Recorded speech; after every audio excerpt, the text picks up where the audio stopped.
All right, so you're going to use the order of operations, correctly place the following steps in order with the problem on the top, working your way down to get the answer at the bottom. All right, so looking at 5 squared plus 3 times 6 minus, and then here's your parentheses, 2 plus 3, close parentheses. Your first step is to solve your parentheses. So that's like 2 plus 3, so that would be 5. So we would have to write 5 squared plus 3 times 6 minus 5. So that would be our first step. Okay. So parentheses is done now. Now we got to solve exponents because this is our new problem, the green box. All right. So we have 5 squared plus 3 times 6 minus 5. So our exponents is 5 squared.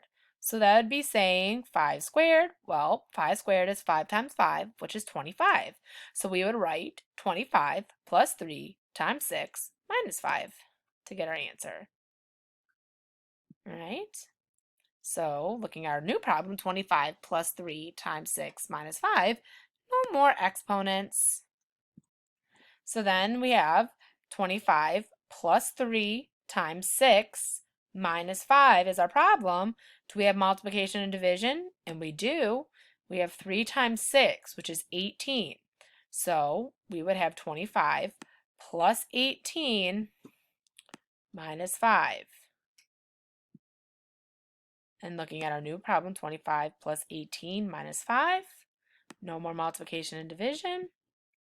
So then we have to solve left to right because we have addition and subtraction next to each other, only separated by one number.